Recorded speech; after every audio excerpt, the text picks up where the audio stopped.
Bonsoir. La situation ressemble à s'y méprendre à la fable de Jean La Fontaine, les animaux malades de la peste. Ils ne mouraient pas tous, mais tous étaient frappés, nous dit le fabuliste. Exactement comme les Camerounais frappés de plein fouet par la contrefaçon et la contrebande qui, avec le commerce illicite, font perdre à l'État du Cameroun environ 250 milliards de francs CFA chaque année, selon les chiffres de la Chambre de commerce. De l'Est à l'Ouest et du Nord au Sud, l'offre et la demande du marché noir gagnent du terrain et des laboratoires insolites sortent des terres pour fabriquer et vendre des produits qui tuent, et ceci au mépris de la réglementation qui prévoit pourtant, entre autres, une amende de 10% du chiffre d'affaires annuel de toute structure contrevenante. Pourquoi tant de faux malgré la répression et comment venir à bout de cette peste des temps modernes? Nous en parlons avec Hubert Otélé et Somba, opérateur économique du secteur gazier et expert financier. C'est l'invité d'Actualité Hebdo ce dimanche. Hubert Otélé Somba, bonsoir et bienvenue. Bonsoir, monsieur Omer Ngog. Commençons par fixer ceux qui ont du mal à faire le distinguo entre contrefaçon et contrebande. La différence est-elle si étanche? La différence, elle existe, mais les conséquences sont les mêmes. La différence, c'est que la contrebande, c'est l'entrée frauduleuse des produits sur le territoire national en violation des règles de douane, notamment le paiement des droits de douane, le paiement des droits d'accise pour les marchandises qui sont soumises aux droits d'accise. Alors que la contrefaçon, si globalement, c'est de l'imitation, mais c'est surtout un préjudice aux droits de la propriété intellectuelle. Au droit de la propriété intellectuelle, nous décidons par exemple d'imiter un produit d'une grande marque qui existait déjà. Ou des médicaments. Ou des médicaments, ou de la boisson même, on l'a vu également. Le cas le plus récurrent d'ailleurs ces derniers jours. Tout à fait, tout à fait. Ce sont des produits de consommation courante, donc ils touchent un grand nombre de la population dans ses habitudes alimentaires, dans ses habitudes culturelles, qui fait en sorte que c'est devenu un problème. C'est devenu un problème, je pense, à mon avis, que c'est une cause nationale. C'est une cause nationale, vous l'avez dit tout à l'heure, 250 milliards de pertes telles que l'indique la Chambre de commerce. Le ministère des Finances avait fait une étude en 2017 qui parlait de 100 milliards par an, ce qui veut dire que en faisant une petite extrapolation, je pense qu'on peut facilement aller à 500 milliards. Et 500 milliards de francs, c'est sur un budget de 5 milliards, 5 000 milliards, c'est 10%. 10% du budget de l'État. Alors, question, pourquoi tant de faux dans le marché camerounais? Alors, il y a du faux pour plusieurs raisons. Le faux existe depuis fort longtemps. La contrebande existe depuis fort longtemps. Des pays comme l'Angleterre, lors de la révolution industrielle, avaient besoin d'accéder à des ports pour écouler la marchandise. Il y a eu de la contrebande. Rome antique, il y a eu de la contrebande. Dans notre pays, en Afrique notamment, où les revenus... Vous êtes là en train de légitimer? Non, pas du tout. Je veux dire que l'histoire de la contrebande est telle qu'elle a souvent existé. Mais sauf qu'elle a pris une ampleur actuellement qui est quand même assez extraordinaire. Donc, les principales causes qui sont alléguées par ceux qui justifient cela ou alors qui pratiquent cela, c'est la faiblesse des revenus. Mais la faiblesse des revenus, à mon avis, ne peut pas seulement expliquer ce phénomène-là, parce que les revenus constituent, la faiblesse des revenus, c'est-à-dire une demande basée sur une qualité amoindrie des produits. Mais en face, il y a une offre. Il y a une offre, c'est ça le principal problème. Il y a des opérateurs économiques qui offrent des produits qui ne sont pas normés, qui ne sont pas de qualité à une population qui justifie le fait qu'elle puisse acheter ces produits par la faiblesse de ses revenus. Mais donc, maintenant, on va dire à la fois c'est la pauvreté des populations plus la vénalité des opérateurs économiques. La vénalité des opérateurs économiques, l'incivilité, la défiance de l'ordre de l'État, parce qu'il y a un arsenal commercial, judiciaire qui existe, il y a des lois qui existent et on a décidé de les braver, de passer outre. Mais c'est aussi... Vous êtes vous-même un opérateur économique. Oui. Vous vous sentez responsable de ce qui arrive? Moi, je suis un opérateur économique dans un secteur qui est le gaz, qui est un secteur quand même assez particulier, qui est très, très réglementé. Et nous essayons d'être une entreprise citoyenne. Nous sommes une entreprise citoyenne. Il est difficile dans ce secteur-là de tricher. Mais malgré tout, il y a le siphonnage, peut-être on en parlera tout à l'heure, qui est une activité extrêmement dangereuse. Vous vous souvenez qu'en 2014, il y a une explosion ici au quartier Etoudi qui a mis en alerte les forces de sécurité parce qu'il y avait le siphonnage. On a normé par exemple le transport de bouteilles de gaz. D'ailleurs, moi, je vous souviens que sur l'axe lourd, il y a encore eu, sur l'axe lourd entre Douala et Yaoundé, il y a encore eu un problème de gaz, de bouteilles qui n'étaient pas bien rangées, qui n'étaient pas dans des racks, qui ont créé une explosion, un incendie. Donc, je voudrais vraiment être très clair là-dessus. C'est une cause nationale, c'est pour nous tous. Lorsque nous faisons venir des produits qui ne sont pas de bons produits, qui ne sont pas des produits de qualité, qui ne sont pas des produits normés, eh ben, nous atteignons à la sécurité de notre pays, à la santé de nos concitoyens et surtout nous détruisons notre économie nationale parce qu'il y a là une diminution d'emplois. Parce que ceux qui créent des entreprises normalement et qui font face à une concurrence si déloyale, qu'est-ce qu'ils font? Eh bien, ils vont avoir moins de revenus, et s'ils ont moins de revenus, ils ont moins de création d'emplois. Et s'il y a moins de création d'emplois, on repart dans un cycle où nous retombons dans la pauvreté. Donc ceux qui allèguent de la pauvreté ne savent pas que, comme en monnaie, la mauvaise monnaie chasse la bonne. Et bien, en matière commerciale, en matière de produits frauduleux, le mauvais produit chasse le bon produit. Restons sur la responsabilité des opérateurs économiques. Selon l'accord de Bangui, les opérateurs économiques, ceux qui sont propriétaires d'une marque, sont seuls habilités à rester en justice et le ministère du Commerce, lui, n'intervient véritablement que pour les saisies après, on va dire, une ordonnance de justice. Est-ce que cela est courant chez vous? Vous avez déjà eu à saisir la justice une fois? Non, je n'ai pas saisi de justice pour cela. Vous connaissez quand même des opérateurs qui l'ont fait? Bien sûr, quelques opérateurs saisissent la justice, mais il faut dire que le ministère du Commerce fait un grand travail. Le ministère du Commerce fait un grand travail parce que ce n'est pas seulement les saisies. Avant les saisies, il y a toute une série de procédures. Il y a des enquêtes. Il y a, dans certaines situations, les officiers de police judiciaire qui sont mis au devant de la lutte contre les produits frauduleux, notamment un certain nombre de produits qui sont illicites, parce qu'il a l'illicéité aussi des produits. Alors, le ministère du Commerce fait souvent soit des saisies destruction, soit des saisies recyclage. Donc, ils n'attendent pas forcément que ce soit nous les agents, les opérateurs économiques qui agissons. Et pour cela, aujourd'hui, il y a tout un arsenal, y compris jusqu'à une lutte sous-régionale qui intègre Interpol. On peut saisir Interpol. Donc, il y a tout un arsenal, mais en même temps, il y a, vous l'avez dit tout à l'heure, le mot vénalité, mais on va dire l'envie vraiment de faire de l'argent sur des populations pauvres. À ce moment-là, ça devient un crime. Mais que faites-vous, vous-même, les opérateurs économiques, pour endiguer ce phénomène? Il n'y a pas d'organisation? Non, il n'y a pas d'organisation en tant que telle. Par contre, il y a des organisations socio-professionnelles. Par exemple, au niveau du ministère de la Santé, il y a l'ordre des pharmaciens, par exemple, et l'ordre des médecins qui participent à une stratégie de lutte globale contre l'OMS d'ailleurs, on va dire les produits frauduleux. L'OMS a décidé de ne plus appeler cela la contrefaçon médicamenteuse. Ils ont décidé vraiment de mettre le doigt dessus, de faire un digitisme dessus, c'est-à-dire en appelant cela les faux médicaments. Ce sont de faux médicaments. Et lorsqu'on est en matière de santé, les faux médicaments ont un impact. On parlait tout à l'heure de l'impact financier, de l'impact économique, mais là, c'est un impact sur la population, sur la santé de la population, sur la main-d'œuvre, sur la qualité de la main-d'œuvre qui peut être disponible pour les entreprises. Donc, de manière globale, nous avons par exemple au niveau du secteur gazier, nous avons l'organisation des marketeurs.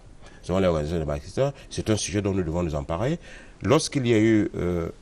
mais qu'est-ce que vous attendez? Eh bien, nous attendons... moi, j'attends qu'il y ait une lutte vraiment sans merci.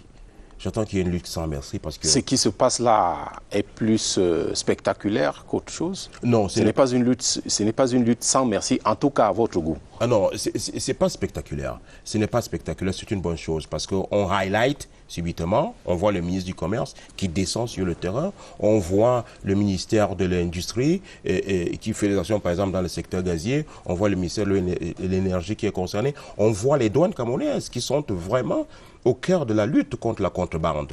Nous voyons également le ministère des Finances qui essaye par l'étiquetage des produits de faire en sorte qu'il y ait une traçabilité de ces produits. Mais il faut aller plus loin. Pourquoi? Parce que il y a ensuite le code pénal camerounais, et notamment les articles 215 du code pénal camerounais. Ce code n'est pas appliqué ou il n'est pas suffisamment répressif? Il est répressif, mais il y a encore une tolérance. Il y a encore une tolérance qui fait en sorte que nous pensons encore que lorsqu'on arrête quelqu'un, un père de famille, eh ben, s'il paye une amende, c'est une bonne chose. Et puis, mais sauf que quand il paye l'amende, il y a le phénomène de... Il recommence ensuite. Il recommande ensuite. Donc, il faut absolument que les officiers de police judiciaire, le ministère public joue son rôle, donne l'exemple, frappe au moins une ou deux fois pour qu'on sente que vraiment la récréation est terminée. Hubert Otele-Somba, ce que vous dites là signifie que toutes les personnes qu'on montre à la télévision et qu'on arrête après avoir fabriqué, on va dire par exemple des spiritueux, des liqueurs de contrefaçon, ces personnes-là payent simplement des amendes et on les relaxe? Non, on ne les relaxe pas forcément. Je veux dire que la loi prévoit quoi? Soit le paiement d'une amende, soit alors on va en prison. Dans la plupart des cas, vous avez, vous comme moi, vu les images d'arrestation, mais nous n'avons pas eu la suite. On ne nous a pas dit quel a été le sort qui a été réservé à ces gens-là. Mais beaucoup payent des amendes. Surtout lorsqu'il s'agit des produits qui, par exemple, n'ont pas un impact réel sur la santé. Par exemple, lorsque les tissus qui viennent d'Asie ou d'Afrique de l'Ouest, Tucicam, eh ben, qu'est-ce qui se passe? Il n'y a pas une norme en matière, par exemple, de tissus. Il n'y a pas une norme, par exemple, qui est d'application rigide. Mais il y a l'agence des normes, pourtant. Oui, l'agence des normes fait très bien son travail. L'agence des normes, c'est une nouvelle entreprise. Ils sont encore en train d'adapter ces normes. Vous savez que les normes internationales, le Cameroun fait partie, par exemple, de la norme ISO. Donc, la norme ISO, elle est d'application, elle est supranationale. Lorsque la norme camerounaise n'est pas encore prête, c'est la norme ISO qui s'applique. Donc, il n'y a pas que l'agence des normes. Il y a l'ANACOM, par exemple, qui fait aussi son travail. Mais il faut aujourd'hui, compte tenu des enjeux économiques et financiers, 250 milliards, on l'a dit, mais je pense qu'il faut doubler le chiffre. Ça veut dire qu'en face, il va falloir déployer des moyens pour lutter contre cette économie qui, en plus, a une conséquence. C'est la primarisation de notre économie. C'est-à-dire que le tissu industriel n'arrive pas à se développer parce que la plupart de ces produits sont des produits manufacturiers. Ce sont des produits qui sont produits ailleurs, dans des pays qu'on connaît et qui arrivent souvent ici chez nous. La doxale, c'est-à-dire que le côté du Nigeria, notre pays frère et voisin, mais également les pays du sud du Cameroun, où beaucoup de produits de contrebande sont d'ailleurs saisis dans les transactions entre le Cameroun et le Nigeria. Pas les transactions au plan officiel et diplomatique, mais je veux dire que les contrebandiers sont récurrents dans ce corridor-là. Pourquoi? Oui, ils sont très récurrents dans ce corridor. D'abord parce que nous avons une très longue frontière avec le Nigeria. Qui n'est donc pas bien encadrée? Non, elle est bien encadrée, la frontière est bien encadrée. Vous savez, au nord du Cameroun, il y a le phénomène Boko Haram. Donc vous avez un contrôle de la frontière qui est quand même assez important. Mais malgré tout, il y a combien 1000 kilomètres de frontière avec le Nigeria. Et puis, à côté, c'est quand même la première puissance économique d'Afrique. Et vous verrez que chaque fois qu'il y a un grand pays, pourquoi est-ce que les produits viennent de Chine massivement? C'est un grand pays, c'est la deuxième puissance économique mondiale aujourd'hui. Donc nous avons à côté quelqu'un qui est très fort et qui a une économie qui est prospère et qui peut produire commercialiser des produits qui sont à vil prix. Donc, ils entrent plus facilement de ce côté-là. Et il y a aussi la frontière sud, parce que nous avons une culture avec nos frères du sud, Guinée équatoriale, Gabon, Congo. Et il y a là aussi des entrées qui se font. Donc, il faut la zone des trois frontières. La zone des trois frontières. Il faut contrôler effectivement de manière beaucoup plus accrue. Mais ça nécessite des moyens. Alors, dites-moi. Il y a aujourd'hui un sentiment qui est répandu selon lequel le Cameroun est trop poreux, trop ouvert en termes d'espace marchand et que toutes les combines s'y passent avec la complicité des acteurs. Vous partagez cet avis? Non, Je ne partage pas complètement cet avis parce que vous voyez, l'économie mondiale, nous venons d'avoir une Nigériane, une Africaine qui a été nommée au poste le plus élevé de l'OMC. On va voir, on va regarder quelle impulsion qu'elle va pouvoir apporter pour les pays africains. Mais la globalisation a fait... L'ancienne ministre des Finances. Tout à fait. La globalisation a fait en sorte aujourd'hui que il y a plus de frontières en tant que telles, les frontières économiques avec un certain nombre de pays. Oui, il y a des agents économiques qui profitent de cette faiblesse, qu'il faut plus de cette faiblesse de gouvernance pour pouvoir s'engouffrer dans le gain facile. Donc, il faut pouvoir, vraiment, en un mot comme en mille, il faut pouvoir lutter contre cela. Ce n'est pas une bonne chose. Ça détruit l'économie camerounaise, ça fragilise l'économie camerounaise, ça réduit les emplois, et puis surtout, ça empêche le Cameroun d'atteindre la croissance économique. 500 milliards de francs, c'est énorme. Imaginez ce qu'on peut faire avec. Cas pratique, Hubert Otélé et Somba, dans le secteur gazier que vous connaissez très bien, il est prévu que les vendeurs aient une balance qui permette de mesurer le poids de la bouteille qui vous est vendue. Mais ces balances-là ne sont pas toujours visibles. Pourquoi? Les balances ne sont en effet pas visibles. Je veux dire que le consommateur, le end-user, a le droit d'exiger, de voir, de mesurer le poids de sa bouteille de gaz. Une bouteille de gaz, c'est 12,5 kg. La bouteille qui est vendue à 6 500 francs, c'est le prix réglementaire fixé par le gouvernement. 6 500 francs la bouteille de gaz. Le gaz à l'intérieur doit faire 12,5 kg. Et bien justement, nous, au niveau de notre entreprise, nous sommes allés un peu plus loin parce que, à défaut de pouvoir peser toutes les bouteilles, ce qui va rendre le processus de commercialisation assez lourd, assez fastidieux, nous avons, décidé de faire un saut technologique, d'investir dans l'innovation. C'est-à-dire que nos bouteilles de gaz sont extrêmement légères. Elles sont translucides. On voit le produit. Ce qui veut dire que lorsque vous avez la bouteille de gaz... Quelle en est la plus-value? La plus-value, d'abord, premièrement, c'est que, la translucidité, vous voyez, il ne peut pas y avoir de siphonnage. Vous voyez le niveau de gaz.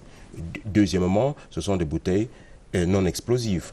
Troisièmement, ce sont des bouteilles légères. Ce qui veut dire que lorsque il y a moins de quantité de gaz, eh bien, vous allez vous rendre compte que votre bouteille est légère. Les bouteilles en métallique, elles pèsent déjà elles-mêmes un certain poids. Vous ne pouvez pas envoyer votre enfant de 5-10 ans acheter une bouteille de gaz. Elle pèse déjà un certain poids. Ce qui dit que lorsqu'on met le gaz à l'intérieur, vous ne savez pas quelle est la quantité de gaz exacte parce qu'il y a une confusion entre le poids de la bouteille de gaz vide et le poids de la bouteille de gaz pleine. Donc, nous avons décidé, accompagné par le gouvernement qui a bien compris cette nécessité-là, qui a bien compris quel est notre business model, quel est notre projet, quel est le projet de notre entreprise, de nous accompagner en mettant en application les textes réglementaires, notamment la non-interchangeabilité des bouteilles. La non-interchangeabilité des bouteilles fait en sorte qu'il n'y a pas un opérateur économique qui va créer une pénurie fictive en prenant les bouteilles des autres, les maquille et les remet sur le marché. Non. Chacun, d'ailleurs, a sa couleur de gaz. Chacun a sa couleur de gaz. En parlant de pénurie, il y a peut-être 2 ou 3 ans, en tout cas en 2018, le manque de bouteilles était évalué à environ 3 millions de bouteilles, je pense. Est-ce que ce manque-là est comblé aujourd'hui dans notre marché? Alors non, nous avons les bouteilles en circulation sur le marché camerounais, c'est à peu près 3 millions de bouteilles. Le taux de pénétration du gaz en milieu urbain est de peu près 20%. 20%. Ce qui veut dire que 80%, c'est pas le gaz. Donc si c'est pas le gaz, c'est quoi? Ben, c'est le bois, la déforestation, c'est la sciure qui est utilisée dans un certain nombre de foyers. Mais ça, c'est toxique. C'est toxique et ça revient plus cher parce que la ménagère qui achète 300 francs de bois par jour pour cuisiner, et ben à la fin du mois, en 30 jours, elle a 9000 francs de bois. Et la bouteille de gaz, coûte 6500 francs. Oui? Parlant des acteurs, je voudrais maintenant qu'on les écoute quelques moments. Nos équipes ont rencontré certains Camerounais qui ont donné leurs sentiments sur ce qu'ils pensent de l'inflation, de la contrebande et de la contrefaçon. Voici ces avis recueillis et traités par Merveille et Togo. Selon moi, la contrefaçon, c'est le contraire de l'originalité. ce qui ne vient pas de l'origine, ce qui n'est pas d'origine, ce qu'on appelle contrefaçon, l'imitation, qui n'est pas le pur. Chinoiserie pour le vestimentaire, vrac pour les hydrocarbures, frelaté pour les liqueurs, ce sont là quelques noms populaires donnés aux produits contrefaits au Cameroun. Les phénomènes de contrebande et de contrefaçon coûtent, selon un rapport du ministère des Finances, 100 milliards de francs CFA à notre économie. Si la contrebande désigne les activités d'import-export des biens à l'insu des autorités douanières afin d'échapper au paiement des droits et taxes, voire de contourner les restrictions et prohibitions commerciales, la contrefaçon, quant à elle, est l'utilisation totale ou partielle d'une marque sans l'autorisation du propriétaire en laissant présumer que la copie est authentique. Lorsque vous pointez au marché, vous allez trouver des produits contrefaits et des produits originaux. Les prix sont très variables. Vous allez trouver par exemple un produit contrefait, peut-être à 3 500 et un produit d'origine peut-être à 8 000. Vous voyez l'écart du prix. Véritable gangrène qui affecte tous les secteurs de l'économie, notamment les produits de grande consommation tels que les produits alimentaires, cosmétiques, pharmaceutiques, brasseries, industrie de l'habillement, produits pétroliers avec le fameux oiseau et même le gaz domestique et le phénomène de siphonnage, tout y passe. Ces fléaux coulent littéralement le bateau des entreprises Made in Cameroun qui peinent ainsi à ramer à contre-courant pour écouler leurs produits à cause de ce contrefait. Une situation tragique pour le trésor public et le secteur privé qui font face ainsi à un drastique manque à gagner. Ces phénomènes illicites de contrefaçon et de contrebande, aussi vieux que le tissu économique moderne de notre pays, se heurtent tout de même à l'action entretenue des pouvoirs publics qui prennent toutes les mesures pour combattre et endiguer à long terme ces maux. L'Alcomi ou brigade dite halte au commerce illicite s'inscrit au rang des moyens étatiques utilisés pour barrer la voie à la contrebande et la contrefaçon. L'Alcomi mène des opérations coup de poing sur le terrain pour contrôler et saisir les marchandises contrefaites. Mais malgré ces dernières, la résilience du phénomène ainsi que le succès des produits auprès des consommateurs poussent la réflexion à un autre niveau.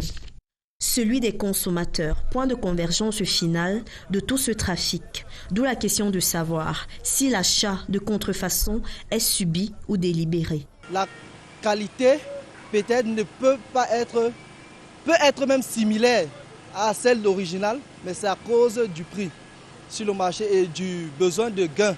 Première des choses, il faut sensibiliser les Camerounais. Deux, il faut aussi ramener le prix au niveau du bas peuple, pour que n'importe qui puisse avoir accès à ces produits. Quoi qu'il en soit, les acteurs de la contrebande et contrefaçon que sont les fabricants, les distributeurs, vendeurs, acheteurs, tombent sous le coup de la loi pénale que d'ailleurs nul n'est censé ignorer. À bon entendeur salut, comme le dit l'adage populaire, bien mal acquis ne profite jamais. Hubert Otélé et Somba, l'achat des produits de contrefaçon, cet achat est délibéré? Bien sûr, l'acte d'achat est libre.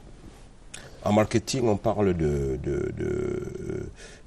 l'attention, de l'intérêt, du désir et de l'achat. Donc avant d'arriver à un acte d'achat, vous êtes passé par ces étapes-là, qui peuvent être des étapes qui sont régies par une impulsion. Mais l'acte est délibéré, bien sûr. Et vous êtes responsable des produits que vous achetez. Vous êtes responsable des produits que vous consommez. Mais en face de cela, c'est comme les actes de corruption, vous avez des gens qui ont offert ces produits. Vous avez des gens qui ont décidé d'aller à l'encontre de la loi. Vous avez des gens qui ont décidé de faire de la contrefaçon ou de la contrebande, quel que soit le cas. Et donc, évidemment, c'est délibéré, mais c'est subi également. Il y a eu ces saisies spectaculaires de liqueurs et de spiritueux dans la ville de Yaoundé. Vous êtes déjà tombé une fois sur ce genre de bouteilles? Oui, bien sûr, c'est quelque chose d'extraordinaire. Il arrive que vous ayez, souvent même dans certaines enseignes de renom, qui elles-mêmes, je ne sais pas si elles le font délibérément ou le subissent, vous achetez une bouteille d'un bon cru, vous l'allez chez vous, vous recevez des gens, et puis, lorsqu'on ouvre, c'est de la piquette. Et quand cela arrive, qu'est-ce qu'il faut faire? Quand cela arrive de deux choses l'une, si vous avez encore le ticket de vente, vous devez repartir dans le magasin. Vous devez repartir dans le magasin et exiger que, vous soyez soit remboursé, avec en plus le dédommagement du préjudice que vous avez reçu, soit alors vous êtes offert une autre bouteille ou un autre produit similaire, de même qualité que la qualité que vous exigez et surtout du même prix. Et si le vendeur refuse? Mais le vendeur ne peut pas refuser. La loi sur le commerce, la loi de 2015, elle est claire. Hein, le vendeur ne peut pas refuser. En plus, vous savez, on ne se rend pas compte. C'est comme le problème des monnaies dans un certain nombre de magasins. Ben, c'est une infraction, le refus de vente.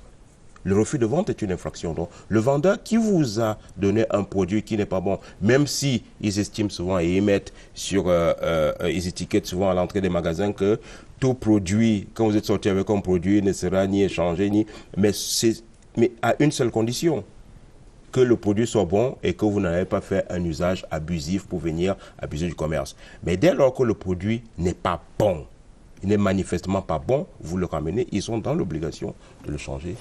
Alors, il est un paradoxe, c'est que le Cameroun dispose d'instruments de lutte contre la contrefaçon et la contrebande. Le ministère de la Justice a un arsenal juridique, le ministère du Commerce a sa fameuse brigade de contrôle et de répression de la fraude. La Direction générale des douanes a son initiative halte au commerce illicite. Mais malgré tout cela, le phénomène persiste. Qui tire les ficelles? L'économie souterraine, de toute façon, la mauvaise économie, l'économie destructrice, a bien entendu des gens qui en profitent. Il y a des gens qui en profitent parce qu'on a parlé là de 250 milliards de pertes. Ça, c'est la perte. Mais par contre, qu'est-ce que gagne ce commerce-là? Représente combien? Il représente des milliers de milliards de francs. Alors, ceux qui gagnent cet argent, c'est à eux que cela profite. Mais vous allez voir que parallèlement, il n'y a pas une création d'emplois. Vous n'avez pas de création d'emplois, c'est très facile. Et surtout, vous avez à la fois la perte pour l'administration fiscale et douanière de notre pays, mais vous avez également des phénomènes économiques tels qu'une balance commerciale complètement déficitaire. Et puis en plus, vous avez la criminalité financière, parce que les paiements de ces produits passent comment? Passent par des banques. Et les banques n'ont pas le moyen de contrôler si le paiement qui a été fait à l'importation de telle ou telle autre marchandise, ce paiement-là correspond à des produits qui vont être de bonne qualité et qui vont être commercialisés sur le marché camerounais. Alors, ça profite d'abord à ceux qui font ce commerce-là. Et c'est sur eux qu'il faut taper. Alors, s'agissant des opérateurs, encore une fois, certains Camerounais pensent que vous, les opérateurs, êtes responsables en bonne partie et tirer même profit de la contrebande et de la contrefaçon, parce que vous voulez écouler certains produits dans le marché noir, moyennant donc des gains faciles. Oui, bien sûr, je l'ai dit tantôt. Et c'est là le problème, les gains faciles. Les gains faciles, en plus, je pense qu'au Cameroun, il faut qu'on voit la taxation, la nouvelle loi des finances du Cameroun a élargi l'assiette fiscale pour que l'impôt sur le revenu frappe tous les Camerounais, toutes les personnes physiques. Mais il y a autre chose. On peut redresser les gens, les entreprises, sur la taxation, sur le train de vie. Quand vous regardez le train de vie de certaines personnes et que vous regardez l'activité économique de ces personnes-là, il y a souvent une très grande différence. Et cette différence-là peut expliquer des revenus qui sont des revenus illégaux. Et ces revenus illégaux, souvent, sont basés sur quoi? Sont basés soit sur des détournements, et donc le blanchiment, soit sur l'importation d'un certain nombre de produits frauduleux. Et il ne vous a pas échappé que nous tous, Camerounais, chaque fois que nous voyageons, qu'est-ce que nous faisons? Nous ramenons des produits dans nos bagages. Est-ce que nous payons la douane à l'aéroport? Nous ne payons pas la douane. Nous utilisons tous les moyens à notre disposition pour échapper à la douane. C'est ce que vous faites? Je suis Camerounais. Très bien. Alors, un outil comme Internet, Uber Télé Somba, c'est un allié ou plutôt un adversaire dans la lutte contre la contrefaçon, la contrebande? Alors, et d'ailleurs, l'actualité nous a révélé, avec le Covid, l'e-commerce s'est développé. L'e-commerce s'est développé et en se développant, l'e-commerce a une spécificité. Dans certains cas, c'est que vous n'avez pas contrôlé le produit que vous payez. que vous payez par votre carte de crédit, etc. Donc, vous n'avez pas contrôlé le produit. Et souvent, quand le produit arrive, il peut être un produit de contrefaçon. Et généralement, ce sont des produits de contrefaçon, ce sont de mauvais produits. Donc, l'e-commerce est aujourd'hui au centre des préoccupations de la lutte contre la contrefaçon. C'est un problème, il faut le regarder, de voir de très près. Et vous n'avez pas, il vous a pas échappé que l'une des entreprises qui a la plus grande capitalisation boursière au monde, je ne sais pas la citer, mais ça fait partie des GAFA, l'une des plus grandes capitalisations, et qui a connu une croissance de son chiffre d'affaires de plus de 20% pendant la période Covid. Donc, nous avons commandé, nous commandons de plus en plus, et nos habitudes font que nous commandons, même sans période Covid, nous commandons de plus en plus sur l'e-commerce. Et donc, l'e-commerce doit être suivi de très très près. Est-ce que vous recevez de temps en temps des missions de contrôle des agents de l'État pour avoir le regard et la même mise sur ce genre de pratiques, la contrebande et la contrefaçon? Oui, tout à fait. Au niveau de notre activité, nous sommes soumis vraiment à un contrôle permanent. Au-delà de l'administration fiscale, vous avez les inspecteurs du ministère de l'Industrie, du ministère du MINMIT, qui sont là, qui non seulement prennent des échantillons de nos produits lorsque notre marchandise arrive et prennent des échantillons, ils vont faire des tests, tous les tests réglementaires. Aujourd'hui, nous faisons face à 9 tests. Tests sur le poids, tests de chute, tests sur d'explosivité, etc. Il y a comme ça 9 tests. Donc, nous sommes soumis à la réglementation et c'est vraiment contrôlé. Et lorsque vous êtes pris à défaut, vous réglez ça à l'amiable, à la manière des Camerounais, en glissant quelque chose? Et si on doit personnifier la question, nous, on n'a jamais eu à faire face à cela.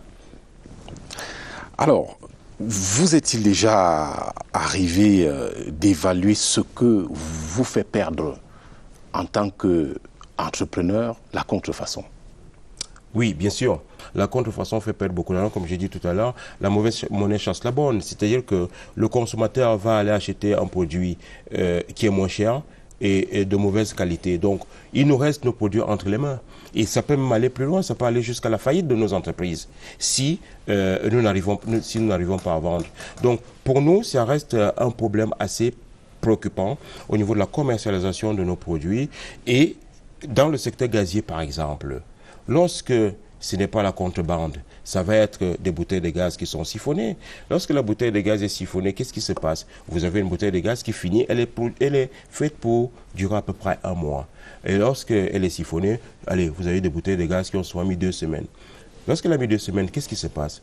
Vous allez racheter chez le même opérateur une bouteille de gaz. Ou alors, vous êtes obligé d'aller consigner une nouvelle bouteille de gaz. Donc, un nouvel investissement, une nouvelle immobilisation de trésorerie. À ce niveau-là, les bouteilles de gaz dans notre secteur, qui est celui que je connais, qui est celui que je maîtrise, doivent être absolument suivis. Parce qu'en plus, c'est un problème. L'explosivité, c'est très, très dangereux, les bouteilles de gaz. C'est très dangereux, le gaz.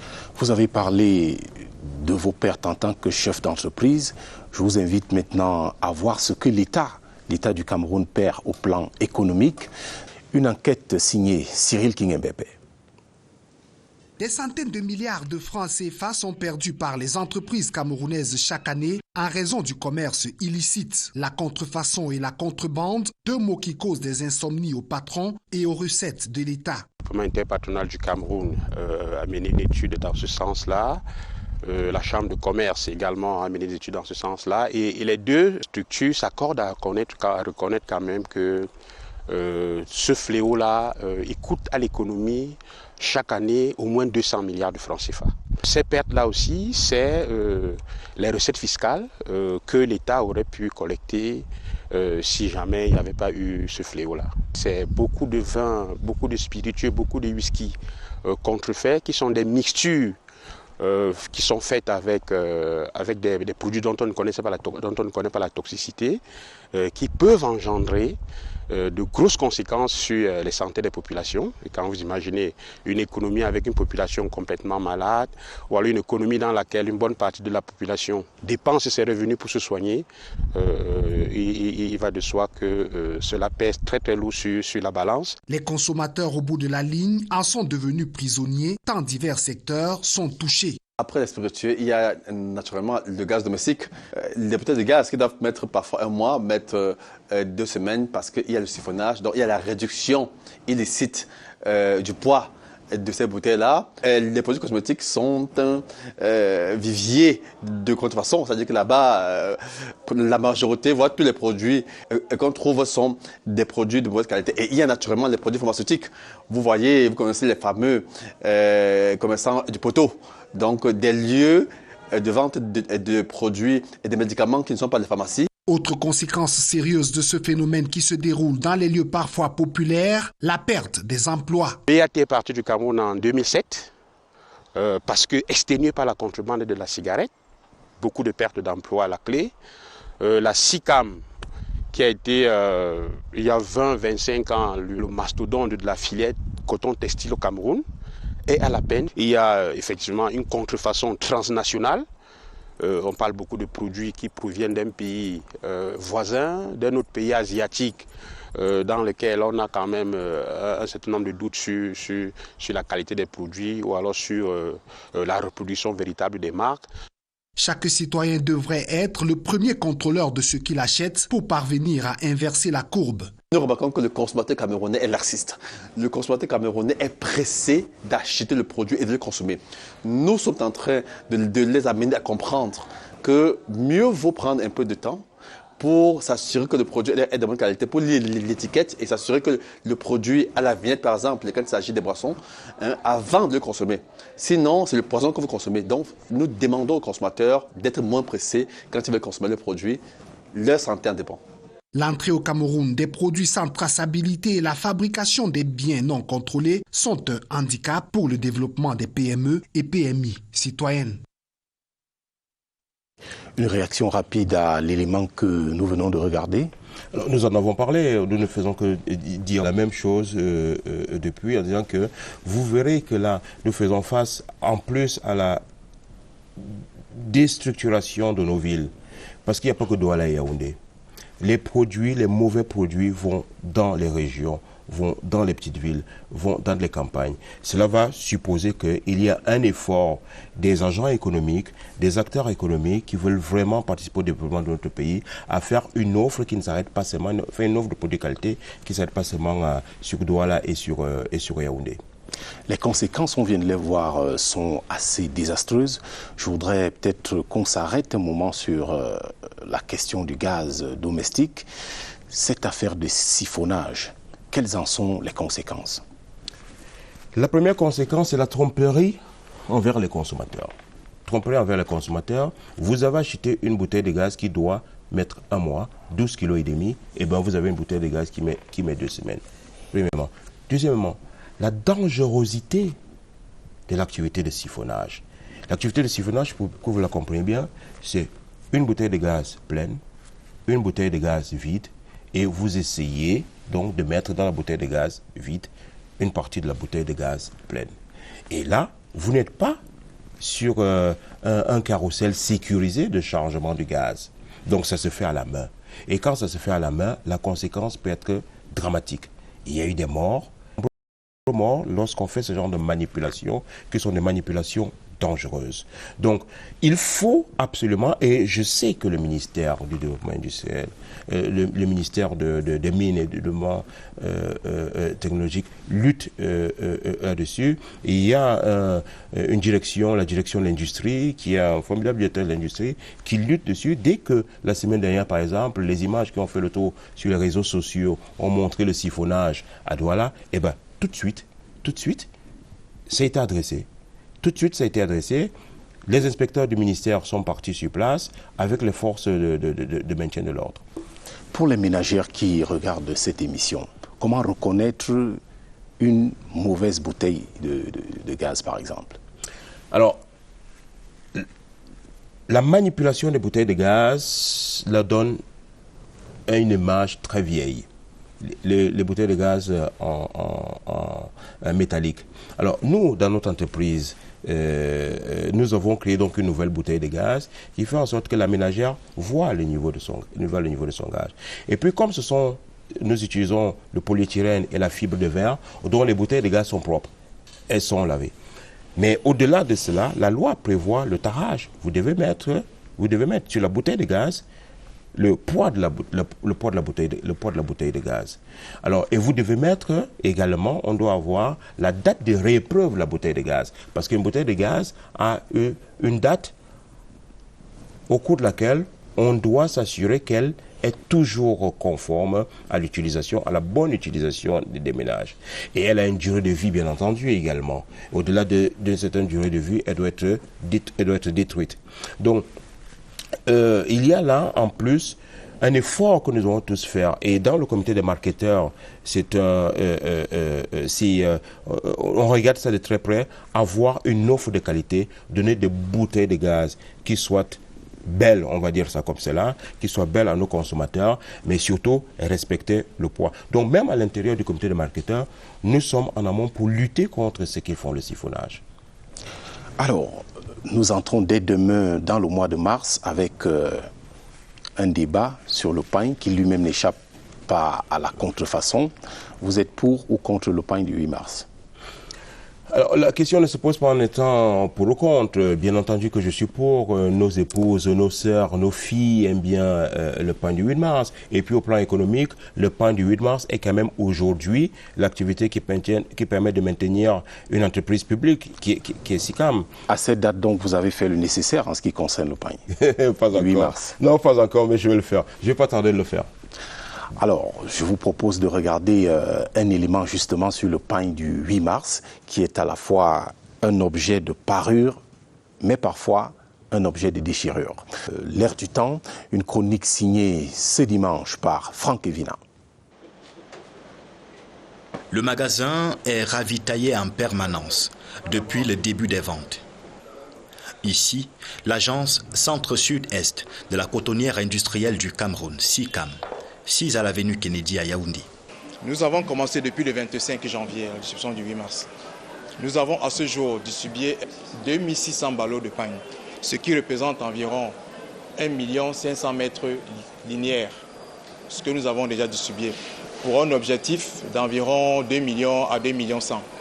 De toute évidence, le pain du 8 mars, version 2021, s'arrache comme des petits pains.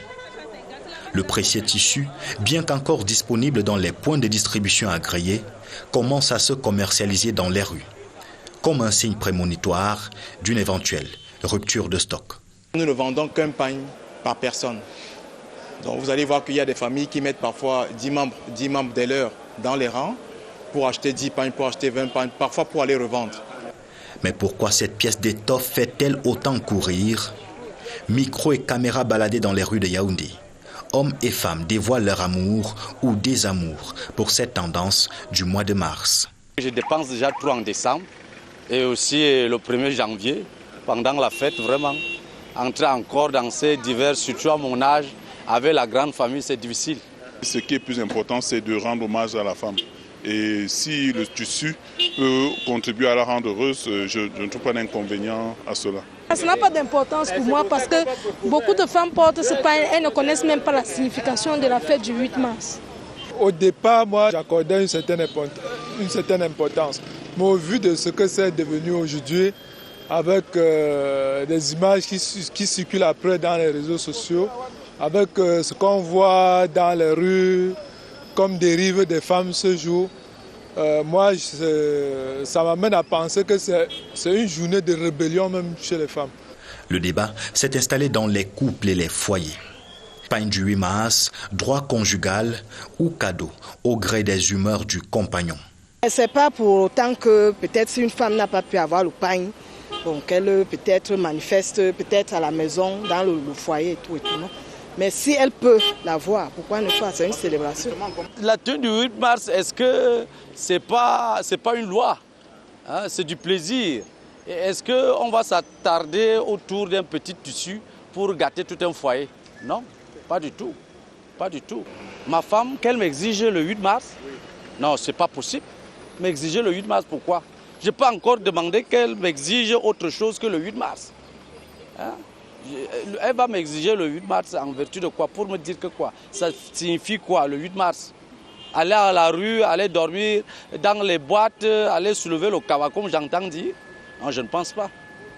pas important. Si on pouvait même annuler ça, ça me ferait du bien. Aujourd'hui, nous avons constaté que les hommes se sont appropriés le pain du 8 mars. Parce que si vous regardez dans les rangs aujourd'hui, on voit même beaucoup plus d'hommes que les femmes.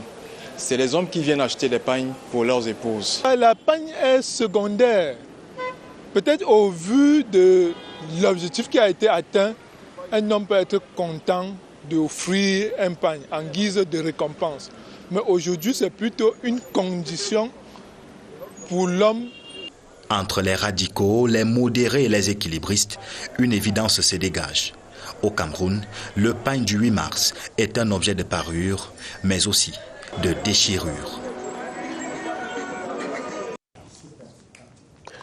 Vous regardez Actualité Hebdo sur la CRTV. Mesdames et messieurs, nous recevons ce dimanche Hubert Otélé Essomba, opérateur économique et expert financier. Nous nous entretenons sur les questions de contrebande et de contrefaçon. Nous avons Hubert Otélé Essomba et un certain nombre de réactions venant de nos internautes qui regardent cette émission. Ils vous ont adressé un certain nombre de questions. Commençons peut-être par celle-ci rassemblée par Daniel Mouadoumé de la rédaction web. Aboubacar Tirouma vous demande comment expliquer la persistance de la contrefaçon malgré le dispositif de répression. Alors, Aboubacar, pour vous répondre, je dirais que la persistance, c'est d'abord un problème d'incivilité. C'est un problème où nous avons décidé de braver les lois de notre pays. Je ne suis pas sûr que ce soit un acte de désamour, mais c'est un acte de gain facile.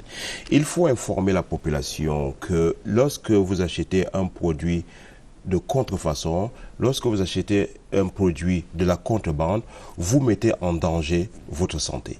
Vous mettez en danger les revenus de chez vous parce que vous êtes obligé, à un moment donné, lorsque le produit n'est pas bon, de devoir racheter un autre produit qui est bon. Donc vous aurez acheté le produit deux fois, le mauvais et le bon produit éventuellement. Donc, nos habitudes, notre incivilité, notre responsabilité, répondre de. Nous devons tous répondre de cette situation. Nous devons tous adresser cette situation. Nous devons aider les pouvoirs publics à lutter contre ce fléau-là. Kléber Fils, je crois que vous avez d'une certaine manière répondu à sa question. Comment faire comprendre aux contrefacteurs et aux contrebandiers que leurs pratiques freinent notre économie? Les chiffres sont là. Monsieur les contrebandiers, les contrefacteurs, les chiffres sont là. 250 milliards de francs CFA que vous faites perdre au budget de l'État du Cameroun. 250 milliards de francs CFA. 250 milliards de francs CFA, c'est plusieurs projets. Ils vous diront que l'économie, c'est les autres, c'est l'État. Mais non, l'économie, c'est pas les autres.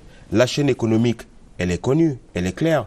Et d'ailleurs, il y a une très belle illustration. Keynes, qui est l'un des économistes les plus engagés sur la dépense publique, qui a beaucoup travaillé sur la dépense publique, nous apprend une chose. L'investissement est plus efficace lorsqu'il est fait par les pouvoirs publics que par le privé. Donc, il faut que le gouvernement puisse investir. Il faut que les pouvoirs vident nos marchés des produits de contrefaçon. Il faut les vider. Et deuxièmement, il faut informer la population. Troisièmement, il faut une offre. Il faut une meilleure offre pour l'achat des produits. Il faut une offre diversifiée. Prenons l'exemple de l'industrie pharmaceutique, par exemple. Nous avons deux entreprises dans l'industrie pharmaceutique dans notre pays, deux entreprises dans le secteur privé qui ont investi dans l'industrie pharmaceutique, mais font face à une concurrence extraordinaire. 90% des médicaments viennent de l'étranger. 90% des médicaments. Il ne vous a pas échappé que lors du début de la lutte contre le Covid, Madame le ministre de la Recherche scientifique a voulu lancer la production de la chloroquine dans notre pays. Et ça, c'était une bonne chose. Si nous pouvons produire la chloroquine, ça veut dire que nous allons éviter l'importation de ce produit-là. Mais encore, faudrait-il que ce soit produit de manière qualitative avec des machines qui sont des machines modernes. Et pour cela, il faut également investir. Mais si nous n'investissons pas suffisamment parce qu'en face, il y a des délinquants qui offrent des produits qui sont frauduleux, qui sont des produits qui sont illicites, eh ben, nous n'allons pas nous en sortir. Donc il faut un investissement massif, il faut de la répression, il faut une meilleure offre. Dans le secteur médicaments dont je parlais tout à l'heure, par exemple, il faut qu'il y ait plus d'officines de pharmacie en arrière-pays.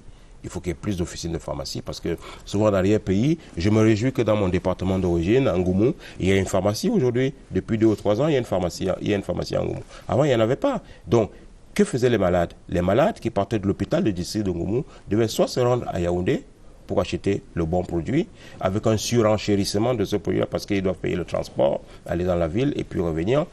Soit alors, ils subissaient les produits, comme on appelle, comment vous appelez les mauvais produits de pharmacie, et le gazon. Je n'en sais rien. Il suffisait le gazon, donc qui allait vers eux. Alors, donc, oui, il faut que, par exemple, dans le secteur pharmaceutique, il y ait une meilleure offre, qu'il y ait plus d'officines. Il faut que, par exemple, pour les produits de consommation courante, notamment les boissons, que nous sachions que chaque fois que nous avons payé une boisson qui n'a pas la vignette, nous nous livrons nous-mêmes à la contrefaçon. Alors, de manière très simple, à partir de demain, le 1er mars, s'il faut prendre des mesures pour arrêter la contrefaçon, la contrebande, on va dire théoriquement, qu'est-ce qu'il faut faire en premier? C'est pas une colle, mais en premier, il faut multiplier la brigade, la capacité de la brigade de lutte contre la fraude. Il faut peut-être... La brigade du ministère du Commerce. La brigade du ministère du Commerce. Il faut peut-être lui donner, sans que j'entends déjà les cris d'orfèvre peut-être de nos officiers de police judiciaire, il faut peut-être lui donner le pouvoir des officiers de police judiciaire de pouvoir aller arrêter, traduire devant monsieur le procureur de la République un certain nombre de personnes qui se livrent à la fraude des produits. Terminons un peu Hubert Otélé et Somba par quelque chose qui n'a rien à voir avec la contrebande ni la contrefaçon, un souvenir personnel. Que vous rappelle la nuit du lundi 8 au mardi 9 octobre 2012? 8 au 9 octobre 2012. Peut-être allez-vous me le dire? Vous étiez en procès à cette période? Alors, oui, d'accord, très bien. 8-9 octobre 2012, tout à fait. C'était dans le cadre de l'affaire de l'avion présidentiel. Absolument. Oui, tout à fait. Alors, moi, j'ai été victime d'une injustice, mais qui a été corrigée par la justice de notre pays, dans laquelle je fais confiance, de corriger les erreurs judiciaires qui arrivent un peu de partout. Moi, j'ai été acquitté au tribunal de grande instance du Foudité, j'ai été acquitté non coupable. Nous sommes allés en cour d'appel, j'ai été acquitté non coupable. Nous sommes allés au TCS, nous étions parmi les premiers à aller au TCS, j'ai été acquitté non coupable. Trois fois de suite. Donc aujourd'hui, tout est terminé. Ça fait longtemps. En ce qui vous concerne, en tout cas. Ça fait longtemps, j'ai oublié ça. J'ai oublié ça, mais je n'ai pas oublié que je n'ai pas été dédommagé. On va attendre Hubert Otélé et Somba. En tout cas, je voudrais vous dire sans contrefaçon, merci d'être venu à Actualité Hebdo. Ça a été un plaisir de vous recevoir. Merci, c'était un plaisir d'échanger avec vous. Merci également à vous, mesdames et messieurs, d'avoir pris part à cette grand-messe d'actualité le dimanche au Cameroun. L'actualité, c'est ici, sur la CRTV. Bonsoir.